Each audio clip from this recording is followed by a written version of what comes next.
अशा याचा घेतलाच पाहिजे.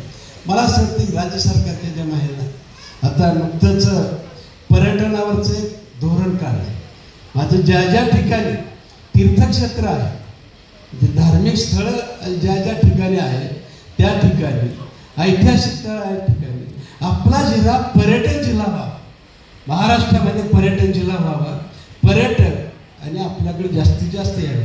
सुदैवाने आपल्याला देण चांगली आहे. ज्याला कुणाला कळतं, आता बरेच जण कुणाचं सासर कुठलाही माहिती नाही. शिर्डीचं कोणाचं सासर आहे का? नसत तिकडच्या इकडं कोण येते गरीबाकडे आपल्या? ती लई मोठं झालं आहे, त्याच्यामुळे आपल्या गरीबाकडे कोण येणार? शिर्डी एखादी नगरपालिका सुद्धा नसताना, एखादं गाव असताना 100 वर्षापूर्वी शिर्डीची स्थापना झाली असेल, म्हणजे साईबाबांची तिथं वास्तव्य आलं असेल. 100 वर्षामध्ये कुठे गेले? तुम्हा आम्हाला राग आला पाहिजे. आम्हाला देवदेवतांचा खूप आशीर्वाद आहे. सोलापूर जिल्ह्याला खूप आशीर्वाद आहे.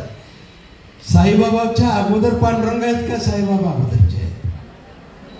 साईबाबाच्या अगोदर सिद्धरामेश्वर अगोदरचे आहेत का? साईबाबा अगोदरचे आहेत. अक्कलकोटचे स्वामी समर्थ अगोदरचे का? साईबाबा अगोदरचे. मला असं वाटतंय की आम्हाला देवदेवतांचा खूप आशीर्वाद आहे सोलापूर जिल्ह्याला. ही अध्यात्माची पर्यटनाला जर जोड लावली तर मला असं वाटतं की आज शिर्डीसारख्या ठिकाणी किमान 10 ते 15 5 स्टार हॉटेल आहे. आणि असे छोटे मोठे हॉटेल गेले तर किमान 2000 हॉटेल आहेत. त्या छोटे छोटे 2000 हॉटेल म्हटल्यावर तिथं रोजगार किती होत असेल? मला असं वाटतं की कशामुळे झालं असेल. माझ्यासारख्याला जर विचारलं तर त्याचं माउथ पब्लिसिटी चांगली झाली असेल. आणि मला असं वाटतंय माउथ पब्लिसिटी जास्त कोणाकडे होती? महिला जास्त बडबड करतात असं माझं बरोबर ना? आता माझी आपल्याला सगळ्यांना विनंती आहे, आपल्या माहेरच्याला सगळ्याला इकडे बोलवा, सातत्यानं बोलवा. आणि आमचा पांडुरंग कसा चांगला आहे, आमचा ग्रामदैवत सिद्धरामेश्वर कसा चांगला आहे, इकडे कमलादेवी कशी चांगली आहे, भगवंत कसा इकडे चांगला आहे, संत दामाजी कसे दुष्काळात सुद्धा आम्हाला धान्य पुरवत होते, म्हणजे हे आहे स्वामी समर्थ भिवू नको तुझ्या पाठीशी. ह्या सगळ्या गोष्टी जर आम्ही केल्या तर मला असं वाटतं की या ठिकाणी तुम्हाला एवढी संधी चांगली मिळणार आहे की खूप मोठा रोजगार सुद्धा या निमित्ताने. आणि म्हणून अध्यात्म धार्मिक पर्यटन जर आम्ही केलं तर मला असं वाटतं की ह्या गोष्टी होऊ शकतात. मी ज्या मतदारसंघातून येतोय, कुडल संगम म्हणून गाव आहे, अनेक वर्षापासून जर तिथं कधी रस्ता सुद्धा नीट नव्हता.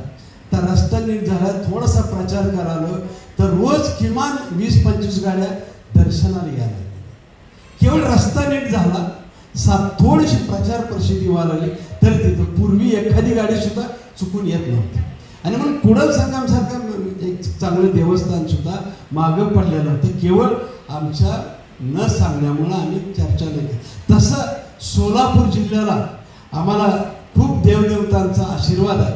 हा आशीर्वाद घेऊन आम्ही जरा पुढे गेलं पाहिजे. आणि ह्यांचं आपल्याला जास्तीत जास्त, तुम्ही जर म्हटलं की तुम्ही ज्या गावात राहताय, देव गावाच्या जवळ तुम्ही राहताय, म्हणजे देवाच्या जवळ राहताय, ते देव तुम्ही नवसाला पावलंय म्हणून सांगा. सगळ्यात जास्त पुरुषापेक्षा भक्ती सुद्धा तुमच्याकडे जास्त आहे.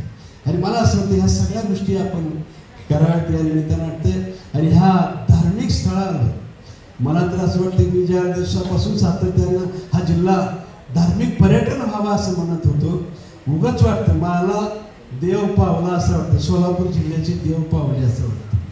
कशामुळे पावले असं म्हणतोय? राज्य सरकारने केवळ महिलांच्यासाठी पर्यटनावरची योजना तयार केली.